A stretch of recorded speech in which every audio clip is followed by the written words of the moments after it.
The desert wind carried dust across the roads leading to Medina, but it also carried hope.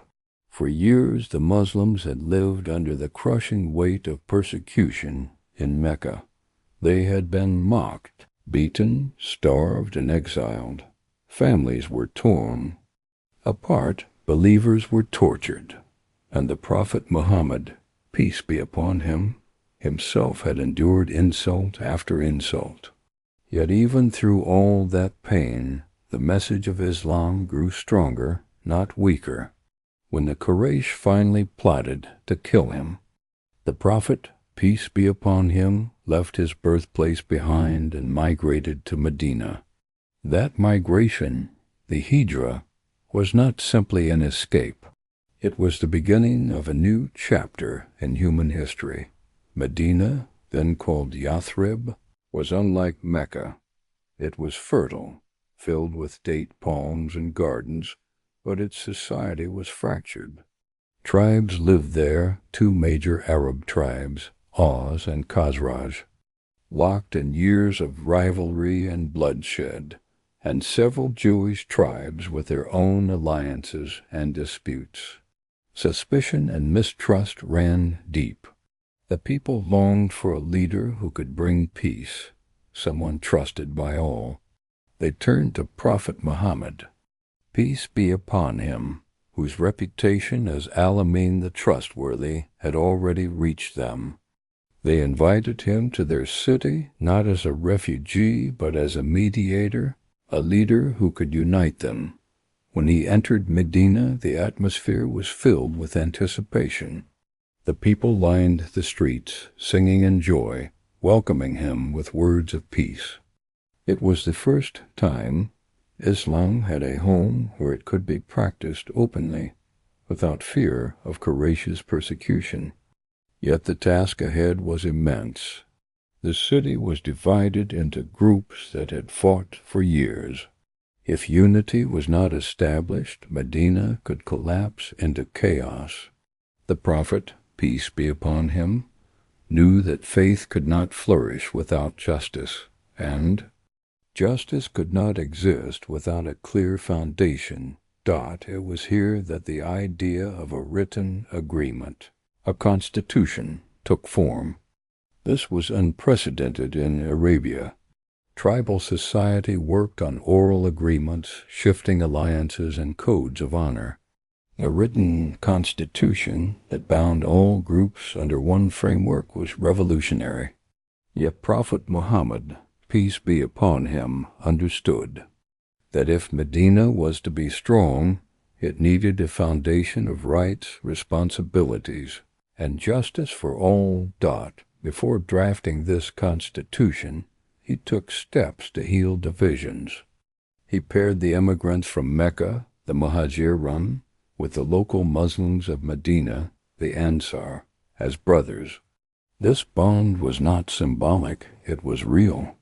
They shared homes, wealth, and responsibilities.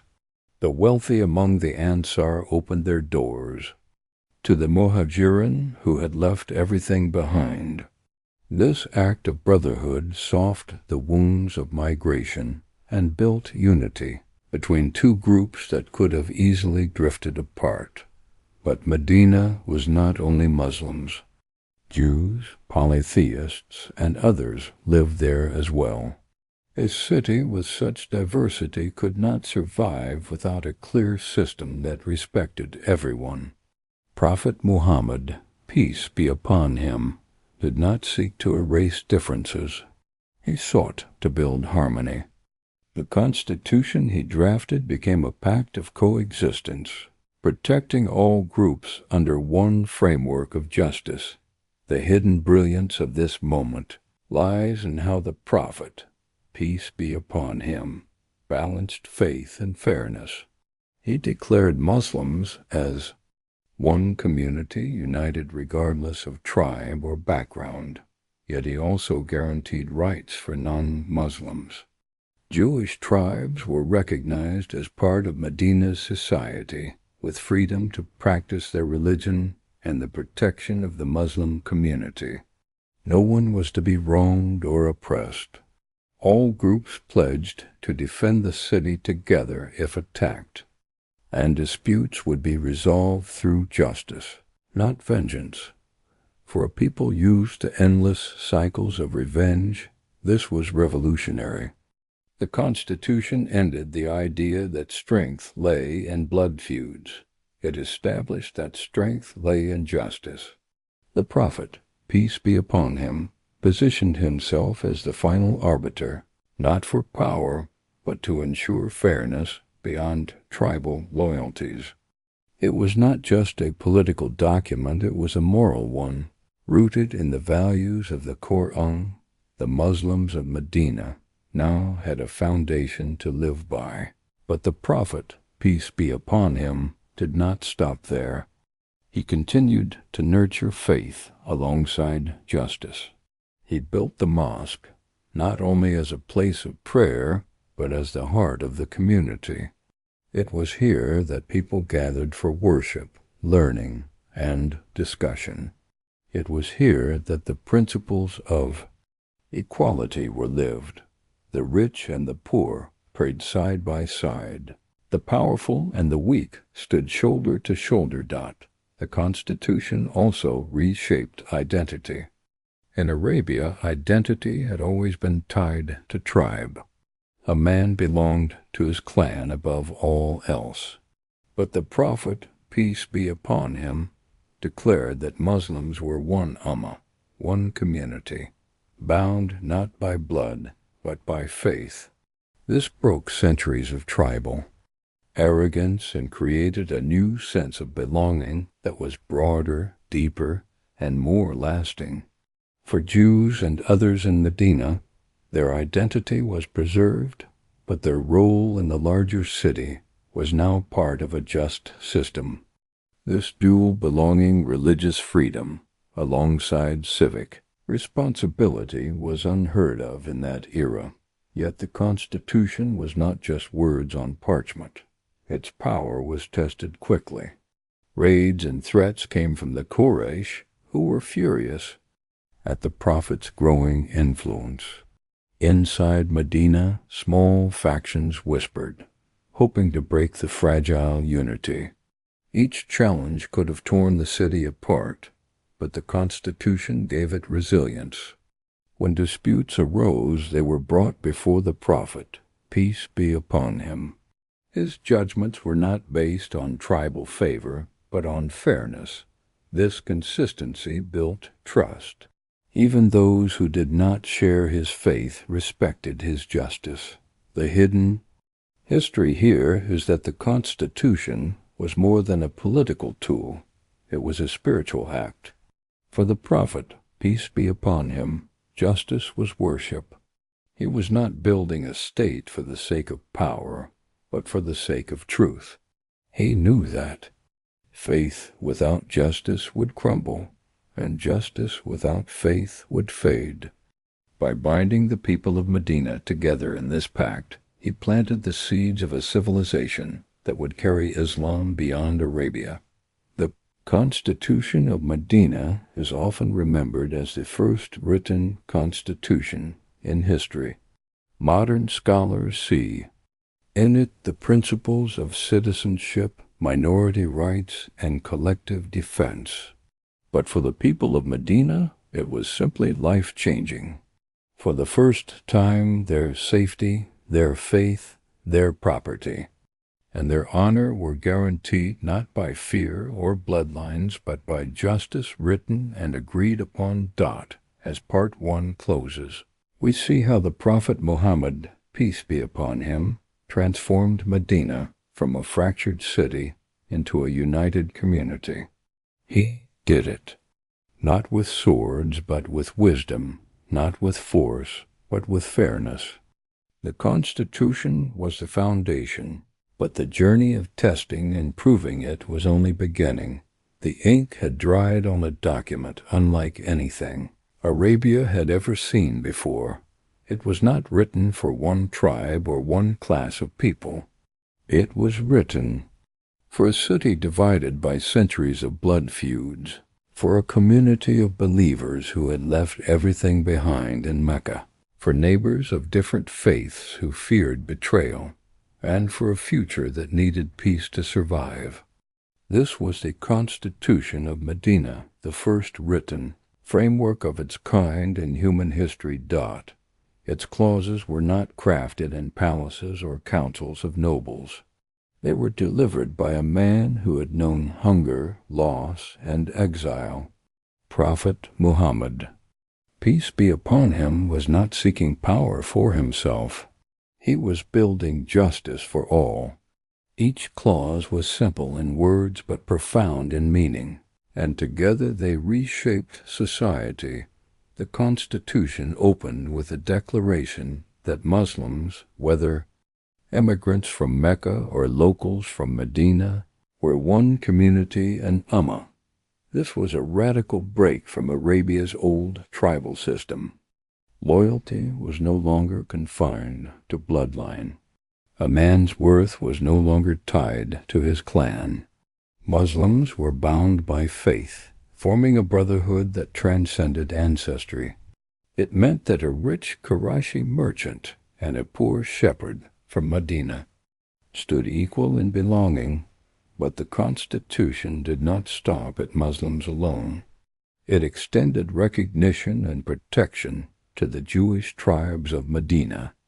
They were declared part of the city's collective society, free to practice their religion without interference, entitled to protection against aggression, and bound by mutual defense of the city. This was revolutionary. In an era where conquest often meant forced conversions or subjugation, Prophet Muhammad, peace be upon him, guaranteed religious freedom and civic equality. The document laid out responsibilities clearly. All signatories, Muslims, Jews, and others, would defend Medina together if attacked. None could betray the city or make a secret alliance with an enemy. Disputes would be referred to the Prophet, peace be upon him, as the final arbiter, ensuring justice above tribal bias. Blood feuds, the endless cycles of revenge that had poisoned Arabia for generations, were forbidden. Justice would be served through fair judgment, not vengeance. 1. Clause declared that no one was to shelter or protect a wrongdoer, even if he was a close relative. This was a direct challenge to tribal customs, where loyalty to one's clan came before truth. In Medina, justice came first, even above family ties. Another clause ensured that the poor and the oppressed would not be abandoned. Wealth and power would no longer dictate justice. Morality and fairness would. The Constitution also created a new concept of collective responsibility. If any member of the community was wronged, all were obligated to defend him. If an individual committed a crime, the community would not be punished for it. But if justice was obstructed, all were responsible for ensuring it was delivered. This balance protected individuals while strengthening unity. What made the Constitution truly remarkable was that it was not merely political, it was spiritual. It recognized diversity, but placed God at the center. Muslims were reminded that their brotherhood was rooted in faith, and Jews were assured of their rights under the protection of God and His messenger. The emphasis was not on assimilation, but on coexistence under justice. As these clauses spread across Medina, the impact was immediate. Old rivalries between Aus and Khazraj began to dissolve. Where once they had shed each other's blood, now they prayed together, defended one another, and shared in the responsibilities of the city. The Jewish tribes, though cautious, recognized the fairness of the Prophet's leadership. Their rights were guaranteed in writing, something unheard of in a tribal society, where promises were easily broken. The Constitution was not a silent parchment locked away in a chest.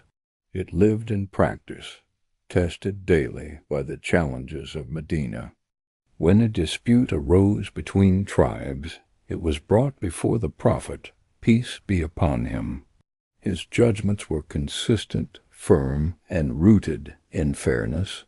When tensions flared between Muslims and Jews, the clauses were recalled, reminding all of their shared obligations. This constant return to the Constitution reinforced unity and trust, but Medina was not free of threats. The Quraysh in Mecca could not tolerate the rise of a new community, led by the man they had tried to silence. They sent spies, spread rumors, and plotted attacks. Inside Medina, there were also factions hypocrites who pretended to follow Islam while secretly undermining it. The Constitution became a shield against these dangers, binding the people together in a pact that betrayal could not easily break. One of the most powerful tests came when outside enemies attempted to exploit divisions. Yet the Constitution's clause of collective defense forced tribes that once mistrusted each other to stand side by side. At the Battle of Badr, when Muslims first faced the Quraysh army, the unity fostered by the Constitution gave them courage. They were no longer scattered tribes. They were one Ummah, fighting not for revenge but for justice and survival. The Prophet, peace be upon him, also used a constitution to elevate women and the poor. Though tribal Arabia often marginalized them, he emphasized that their rights were to be protected under the same covenant.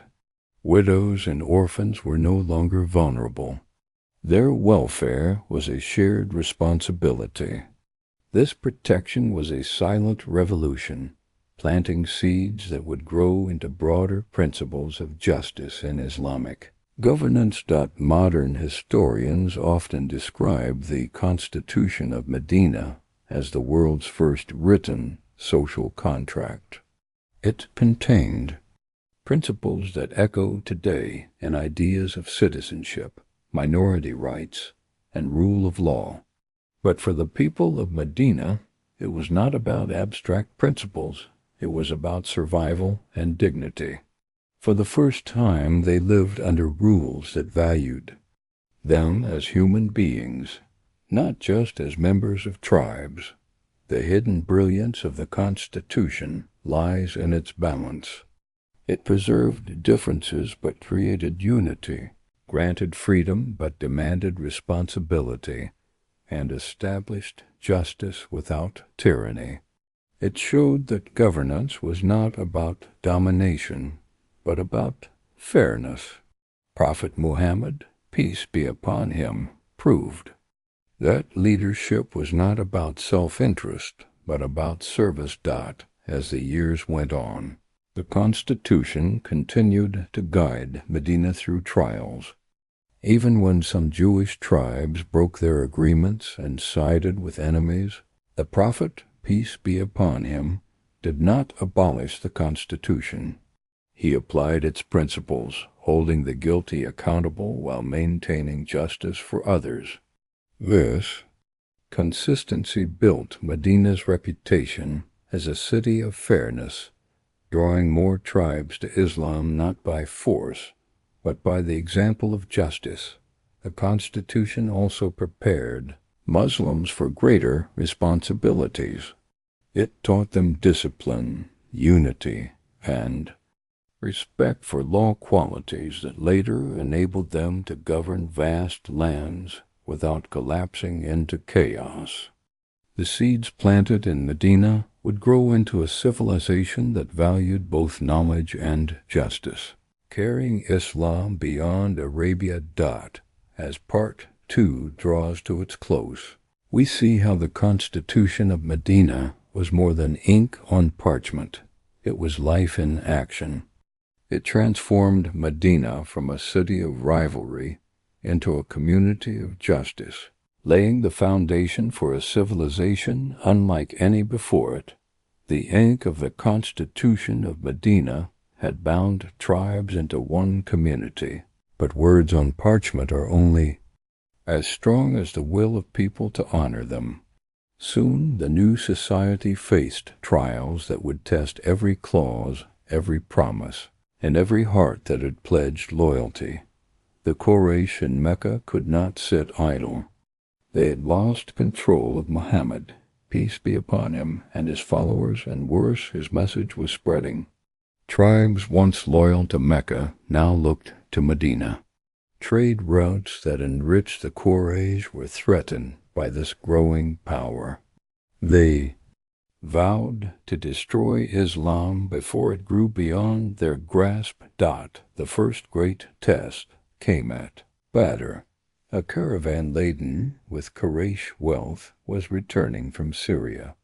The Muslims, weakened by years of exile, saw it as an opportunity to regain what had been stolen from them in Mecca. But the Quraysh, realizing the danger, gathered an army to confront them.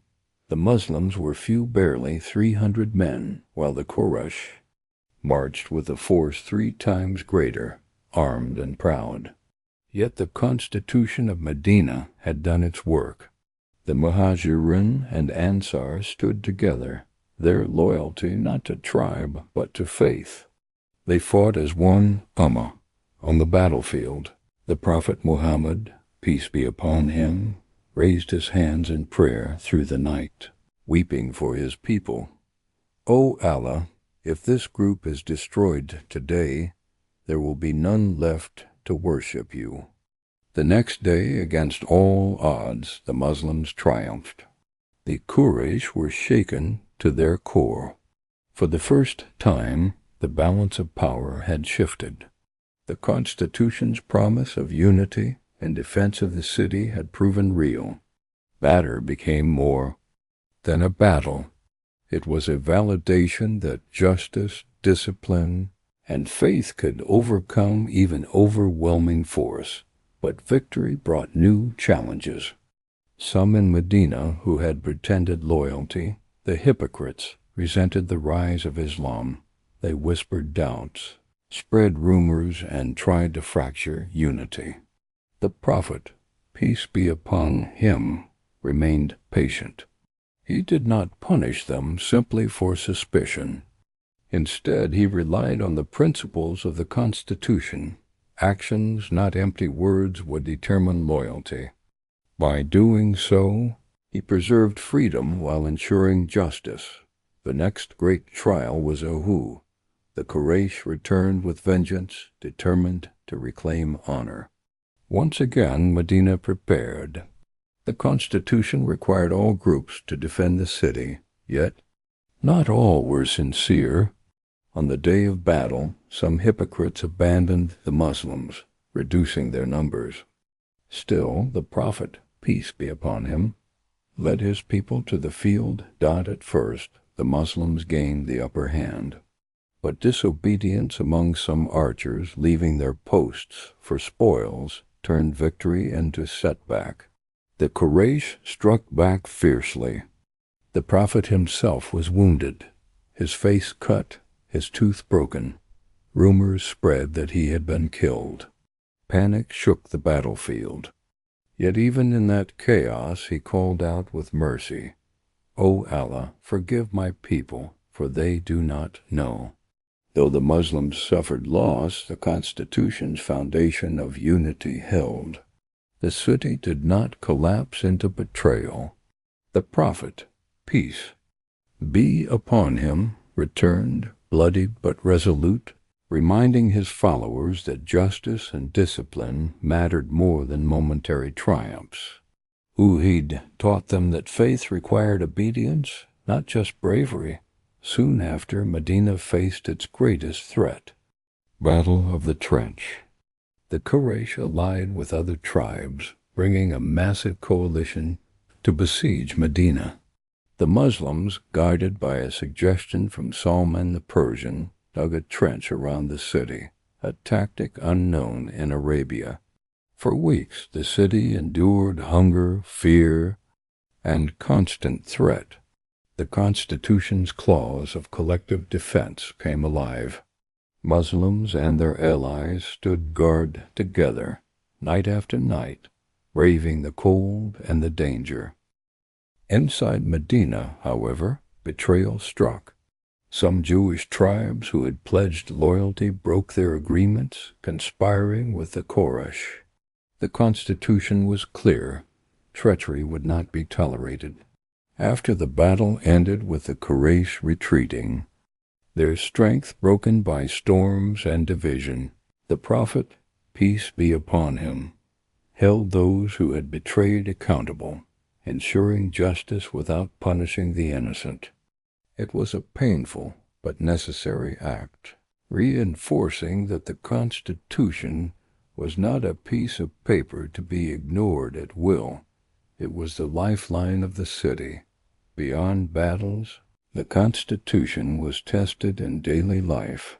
Disputes between Muslims and Jews, conflicts between Ansar and Muhajirun, questions of wealth and inheritance all came before the Prophet, peace be upon him.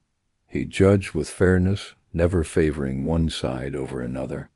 Even his closest companions knew that they would not receive preference. Justice was blind to power. This impartiality strengthened trust, making Medina a model of governance unlike any in Arabia. The Prophet's peace be upon him. Leadership also emphasized compassion. Prisoners of war were treated humanely, sometimes even released without ransom. Neighbors of different faiths were visited in sickness, protected in disputes, and honored in their rights. This lived example reminded all that the Constitution was not about domination, but about shared humanity. That one of the most significant tests of the Constitution's spirit came at Hudaybiyah. The Prophet, peace be upon him, and his followers set out to perform pilgrimage at the Kaaba, unarmed, intending peace. The Quraysh, unwilling to allow them, blocked the way. Tensions rose, and some Muslims longed for battle. Instead, the Prophet signed a treaty with the Quraysh that seemed unfavorable. His companions struggled to accept it. Yet he saw further. Peace would open hearts more than war, and so it did. Within 2 years, Islam spread rapidly, tribes flocking to Medina without fear of constant battle. The Constitution had laid the groundwork for this moment. By teaching discipline, patience, and justice, it prepared the Muslims to accept sacrifice in the short term for greater unity in the future. Ahl-e-Bait proved that true strength lay not always in fighting, but in restraint guided by wisdom. Prophet, peace be upon him, also extended the Constitution's spirit beyond Medina. Letters were sent to neighboring rulers inviting them to Islam, but also offering peace and coexistence.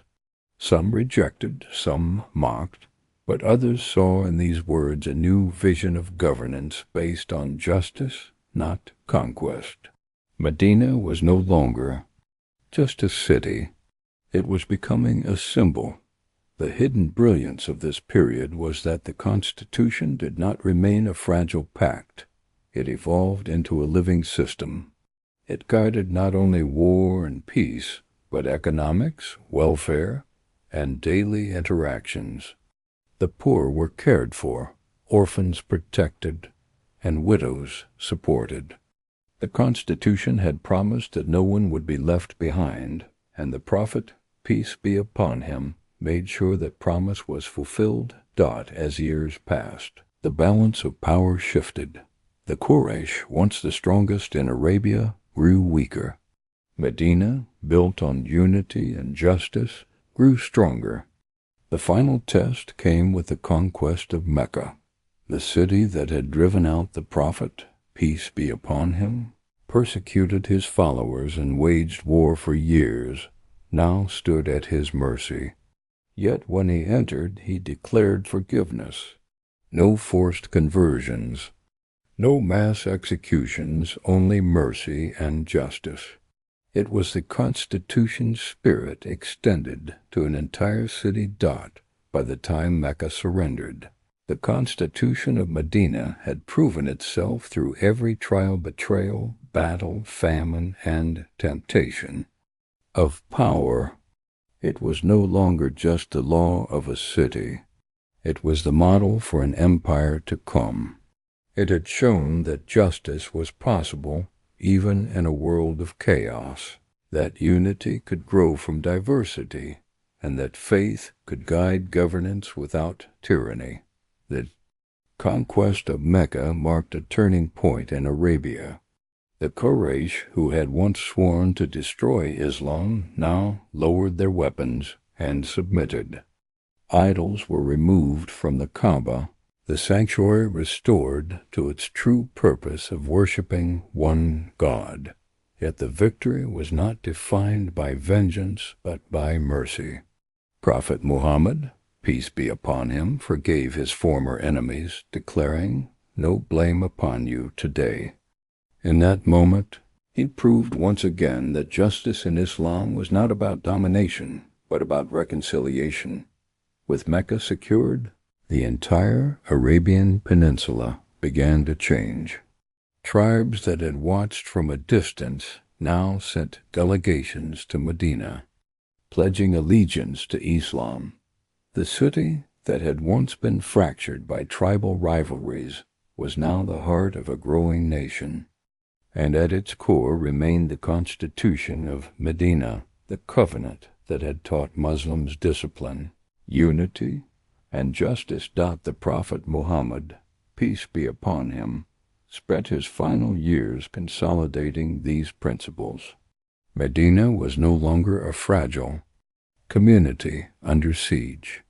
It was a model society where justice was upheld regardless of tribe, wealth, or religion. The Constitution had promised protection for minorities, and that promise continued. Jews and other groups lived under its shield, practicing their faith in peace. Women and orphans were honored, not abandoned.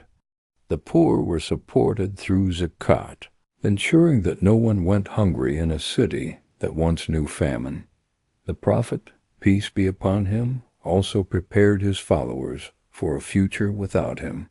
He reminded them in sermons and gatherings that the Quran and his example would remain their guiding lights.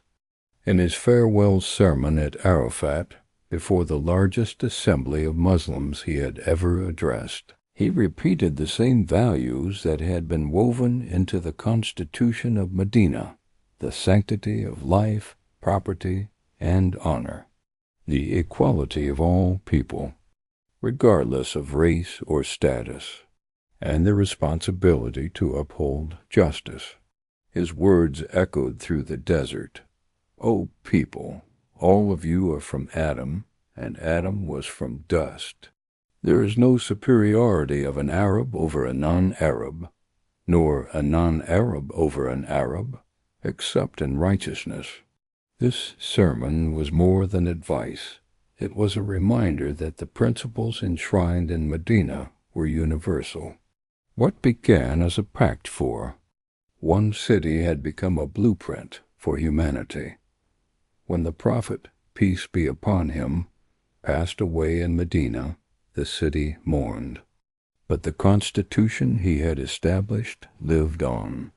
The caliphs who succeeded him carried forward its spirit. Abu Bakr emphasized unity and justice, insisting that the weak would be protected and the strong held accountable. Umar expanded the system, creating registers for public welfare, courts for justice, and protections for non-Muslims living under Muslim rule. The Constitution's foundation allowed the community to grow into an empire without losing sight of its moral compass. As Islam spread beyond Arabia into Persia, Egypt, North Africa, and beyond, the principles of Medina traveled with it, conquered. People were not forced to abandon their faiths. They were given rights under treaties modeled on the Prophet's covenant. Churches and synagogues continued to stand, protected by Muslim rulers who remembered the promise of Medina. The empire grew, but the spirit of justice remained its core. The Constitution of Medina also shaped intellectual life. Scholars debated its clauses, drawing lessons for law and governance. Jurists developed systems of jurisprudence rooted in its principles, ensuring that justice remained central to Islamic law. The idea that rulers themselves were bound by law, not above it, came directly from the precedent set in Medina. The Prophet, peace be upon him, had judged fairly even against his closest companions, and that impartiality became a standard for Islamic governance. In later centuries, Muslim rulers did not always live up to this ideal. Power sometimes corrupted, and justice was sometimes compromised. Yet the Constitution of Medina remained a reminder, a benchmark to which reformers and scholars always returned. Whenever injustice rose, voices invoked Medina as the model of true Islam. The legacy extended beyond the Muslim world. When European thinkers centuries later began discussing social contracts and constitutions, they often overlooked that such a document had already existed in Medina. Yet modern historians increasingly acknowledge that the Constitution of Medina was the first written constitution in history, a pact of rights and responsibilities, centuries ahead of its time. Concepts of minority protection, collective defense, and rule of law that appear in today's democracies were lived realities in Medina 14 centuries ago. But the true brilliance of the Constitution was not in abstract principles. It was in the lived example of the Prophet Muhammad, peace be upon him. He did not rule with arrogance. He did not live in palaces or hoard wealth. His home was simple, his food plain, his possessions few. Yet he commanded the loyalty of hearts, because he embodied the very justice he preached. When disputes came before him, he listened patiently. When the poor came to him, he gave even when he had little. When enemies insulted him, he forgave. His life was the Constitution in action. The hidden history of Medina is that it was not built on paper alone. It was built on tears, prayers, and sacrifices. The migrants who left everything behind, the Ansar who opened their homes, the Prophet who guided them with patience together, they created a society that changed the course of history. Today, the lessons of Medina remain urgent. In a world still fractured by division, still struggling with inequality, still searching for justice, the Constitution of Medina stands as a reminder that peace is possible when built on fairness. It shows that religious diversity need not lead to conflict, that minorities can live with security, that the poor can be protected, and that leaders must be accountable. The Constitution of Medina was not just the first constitution in history. It was a revolution of values. It turned tribes into a community, enmity into brotherhood, and chaos into justice. It proved that faith and governance could walk hand in hand, that law could protect both the powerful and the weak, and that justice could be rooted not in fear but in truth. Prophet Muhammad, peace be upon him, did not leave behind monuments of stone or treasures of gold. He left behind principles, lived through his example, written in a covenant, and carried in the hearts of his followers. His message was that true strength lies in justice, true leadership lies in service, and true unity lies in faith that transcends tribe, race, and wealth. From Medina's dusty streets to the modern world, his legacy continues to shine. Every constitution that protects the weak, every law that upholds equality, every society that values justice echoes the spirit of that first covenant. The hidden power of Islam's first constitution is that it was not only for Medina, it was for humanity. It was a declaration that justice is sacred, that diversity can coexist in peace, and that the dignity of every person must be honored. And so, from a city once divided by war, a message emerged that still guides hearts today. True. Civilization begins with justice.